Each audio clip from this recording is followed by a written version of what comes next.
Naisip mo na ba kung ang mga airline ay may mga lihim na perk na naghihintay lamang na ma-unlock?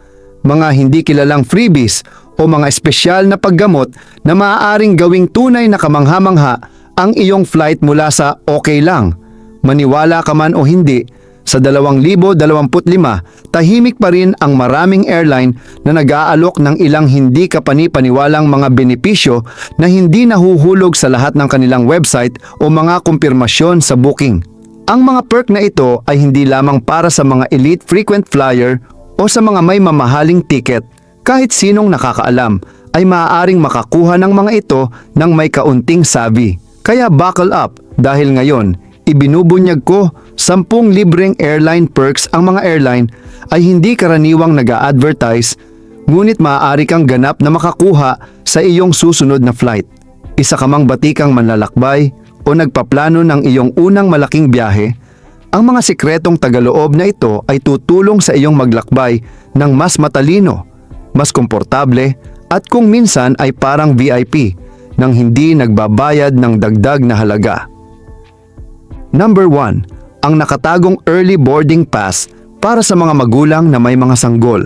Alam mo ba na mayroong isang tahimik na shortcut na lampas sa kaguluhan sa boarding na nakalaan para lang sa iyo kung ikaw ay lumilipad kasama ang isang sanggol? Ito ay totoo. Karamihan sa mga airline ay nag-aalok ng libreng priority boarding para sa mga magulang na naglalakbay kasama ang mga sanggol na wala pang 2 taon-taon, ngunit bihira nilang ipahayag ito sa publiko. Isa ito sa mga pananahimik na perk na hindi ka pani-paniwalang kapaki-pakinabang kung marunong kang magtanong. Sa halip na tumayo sa isang pulutong na mag-juggling ng diaper bag, bote ng sanggol at gumuho na stroller, makakakuha ka ng sumakay ng maaga, ayusin ang iyong sanggol bago ang pagmamadali, maghanap ng overhead space ng walang laban at huminga. Hindi lang ito maginhawa, maaaring parang isang lifesaver ito. Tulad ng mga airline British Airways, Emirates at maging ang mga carrier ng budget tulad ng EasyJet, mag-alok nitong maagang option sa pagsakay. Ngunit narito ang catch. Hindi nila ito palaging babanggitin. Maliban kung tanungin mo ang isang kawani sa check-in desk o sa boarding gate, maaaring hindi mo alam na mayroon ito. Pampamilyang check-in counter o fast track na mga security lane. Hindi rin ito malawak na pinopromote, ngunit totoo ang mga ito at dinisenyo upang maging mas maayos ang iyong paglalakbay. Kung ikaw ay lumilipad kasama ang isang sanggol, magsalita ka, magtanong kung available ang early boarding o family check-in. Maaaring magulat ka kung gaano kalmado ang pakiramdam ng iyong paglipad sa pamamagitan lamang ng pag-alam sa maliit na trick na ito. Number 2. Libreng pag-upgrade ng upuan para sa mga pamilya. Ngunit, kung alam mo lang ang trick na ito, narito ang isang bagay na hindi ina-advertise ng mga airline at nakakaligtaan ng karamihan sa mga pamilya. Madalas kang makakakuha ng mas magandang upuan nang hindi nagbabayad ng kahit isang dagdag na sentimos kung naglalakbay ka kasama ang mga bata. Tama, maraming airline ang tahimik na nagpapalit ng upuan para sa mga pamilyang bumibiyahe kasama ang mga sanggol o maliliit na bata, lalo na kapag nahuhuli ka sa iba't ibang hanay. Bakit naman? Dahil ayaw nila ang mga paslit o mga sanggol na nakaupo sa tabi ng mga estranghero at gayon din ang mga estranghero na iyon. Kaya kung magtatanong ka sa check-in o kahit sa boarding gate, kadalasang susubukan ng airline staff ilipat ang iyong pamilya ng sama-sama, minsan kahit sa mas maluwang na upuan.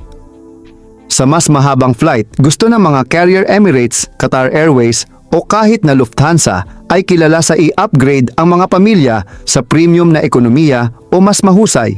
Hindi dahil swerte ka, ngunit dahil mayroon silang espasyo at mas gusto nilang duwag harapin ang kaguluhan sa upuan sa flight. Ang mga pag-upgrade na ito ay hindi ginagarantiyahan, ngunit nangyayari ang mga ito nang higit pa kaysa sa iyong inaakala, lalo na kapag hindi puno ang mga flight and you ask nicely. The secret? Huwag maghintay hanggang sa ikaw ay nakasakay. Banggitin na naglalakbay ka kasama ang isang sanggol o sanggol kapag nag-check-in. at magalang na tanungin kung may mas magandang mga pagpipilian sa pag-upo. Ang mga ahente ng gate ay may kakayahang umangkop, lalo na kung ikaw ay kalmado, mabait at malinaw sa iyong mga pangangailangan. Hindi mo kailangan ng katayuan at hindi mo kailangang mamalimos. Kailangan mo lang magtanong sa tamang paraan, sa tamang oras. At ang iyong masikip na upuan sa ekonomiya ay maaaring biglang maging mas komportable. Number 3. Extra baggage para sa baby gear. Walang singilin, walang tanong. Halos. Nag-aalala tungkol sa kung paano mo madadala ang napakalaking stroller, upuan ng kotse o diaper bag sa eroplano nang hindi nagbabayad ng dagdag. Narito ang isang pakinabang na hindi napagtanto ng karamihan sa mga bagong magulang. Pinahihintulutan kang magdala ng mga gamit ng sanggol, kadalasang higit sa isang item, ganap na walang bayad.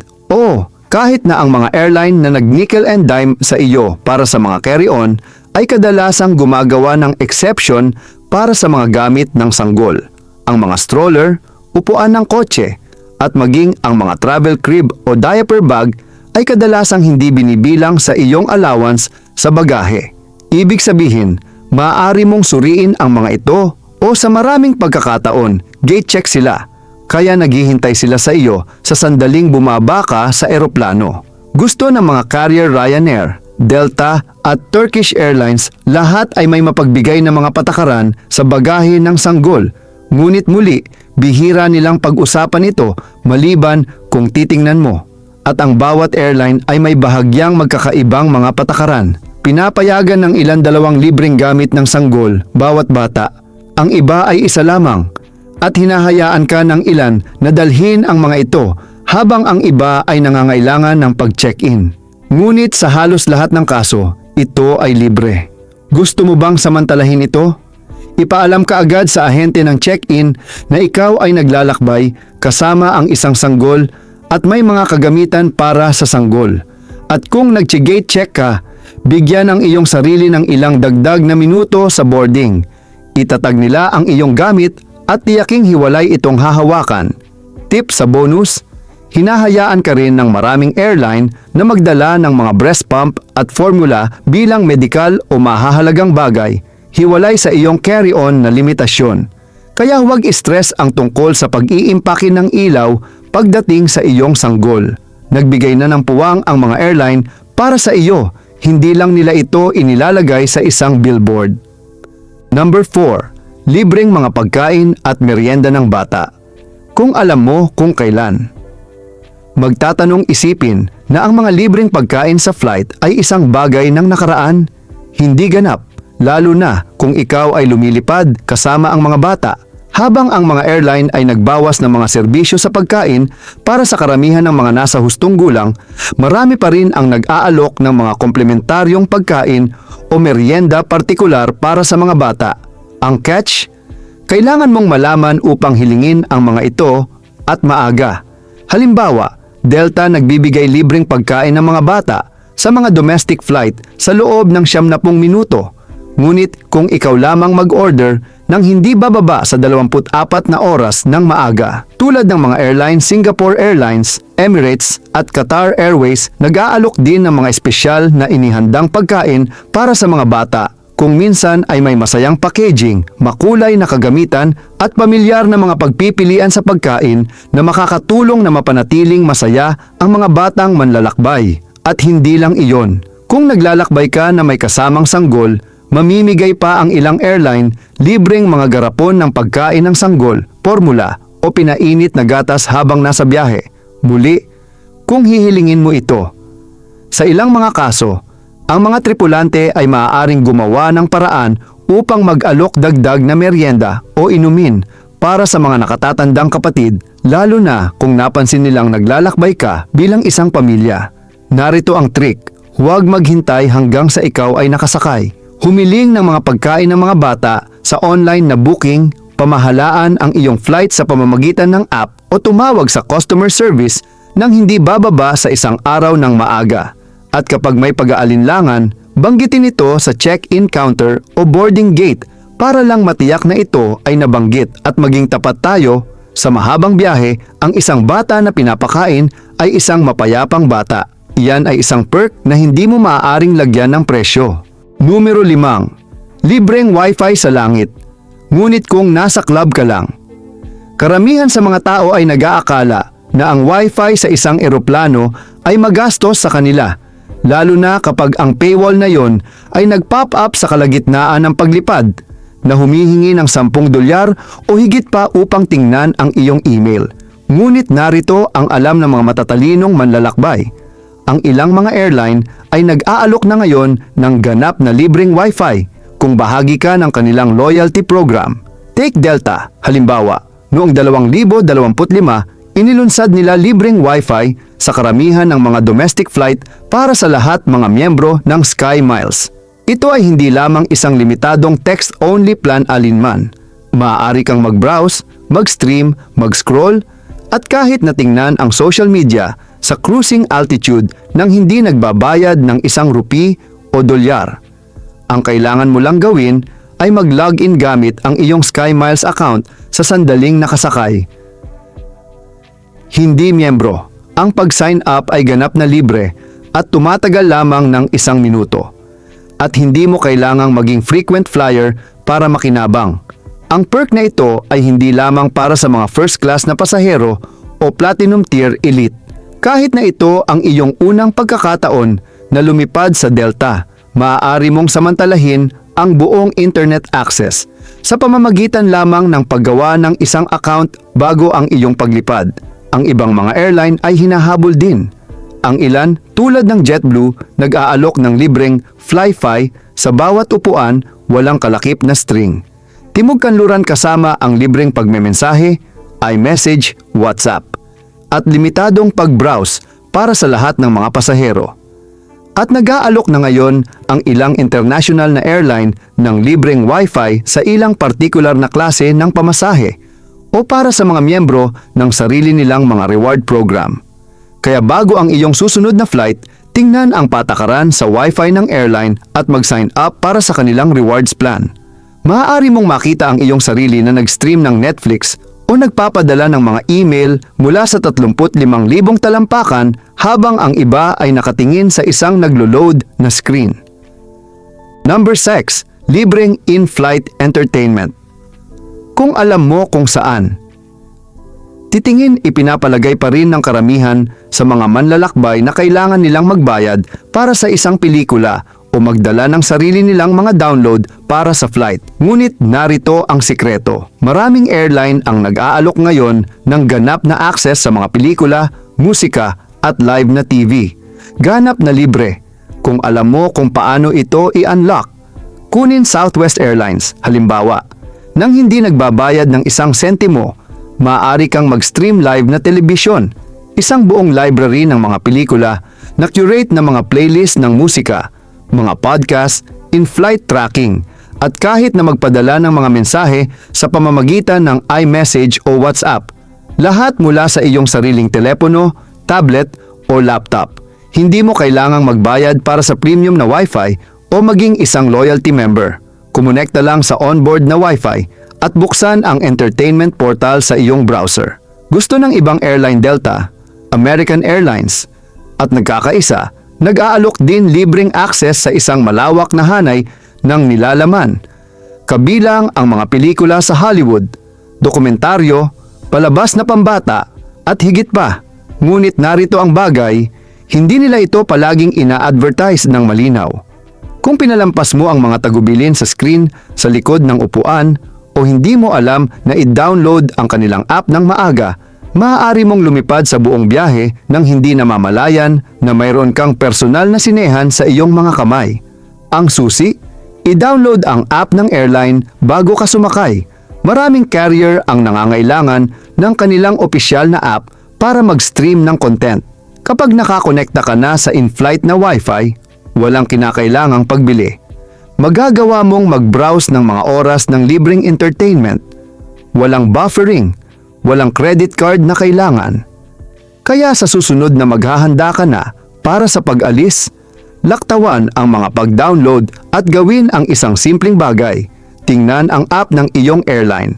maaari kang magkaroon ng access sa mas maraming palabas at musika sa 35,000 talampakan kaysa sa ginagawa mo sa bahay. Number 7. Mga libreng stopover. Isang nakatagong paraan upang bumisita sa dalawang lungsod sa presyo ng isa. Paano kung sabihin ko sa iyo na kaya mo bisitahin ang dalawang lungsod sa isang ticket nang hindi nagbabayad ng anumang dagdag? Parang travel hack, tama? Well, ito nga. At ito ay isang perk na tahimik na pinapayagan ng maraming airline, ngunit halos hindi kailanman nagpo-promote. Ito ay tinatawag na a stopover at maaari nitong ganap na baguhin ang paraan ng iyong pag-book ng mga flight. Narito kung paano ito gumagana. Kapag lumilipad ka sa ibang bansa, sabihin nating mula New York papuntang Bangkok, maaaring kumonekta ang iyong flight sa isang pangunahing hub tulad ng Istanbul, Doha to Dubai.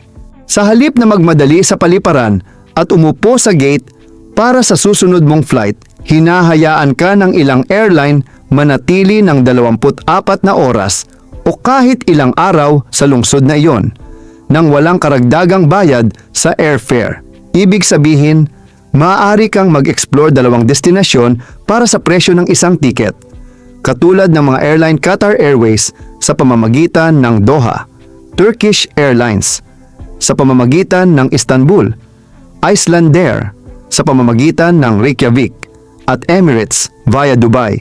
Talaga hikayatin ang mga stopover at kahit na nag-aalok libre o may diskwentong pananatili sa hotel, mga paglilibot sa lungsod o transport voucher para mas madali. Ngunit hindi mo kailanman makikita ang mga isyong ito sa panahon ng normal na booking, maliban kung ikaw manumanong hanapin o hilingin ang mga ito. At ang pinakamagandang bahagi, hindi mo kailangang maging frequent flyer o magkaroon ng anumang elite status. Kailangan mo lang malaman na ang option ay umiiral at planuhin ang iyong ruta ng medyo naiiba.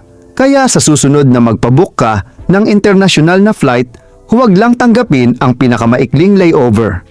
Tanungin ang iyong sarili, maaari ko bang gawing libreng dagdag na biyahe ito? Suriin ang stopover program ng airline o kahit natawagan ang kanilang serbisyo sa customer at tanungin kung kwalipikado ang iyong ruta. Ang isang 6 na oras na layover ay maaaring maging 1-2 araw na pakikipagsapalaran sa isang lungsod na palagi mong gustong makita. Bakit lumipad na lang sa isang lungsod kung maaari mo itong tuklasin? Number 8. Mga libreng upgrade para sa mga madalas na flyer. Walang ekstrang cash, smart timing lang. Paano kung iunat mo ang iyong mga paa, humigop ng mas masarap na inumin, at mag-enjoy ng dagdag na espasyo nang hindi nagbabayad ng tiket sa klase ng negosyo?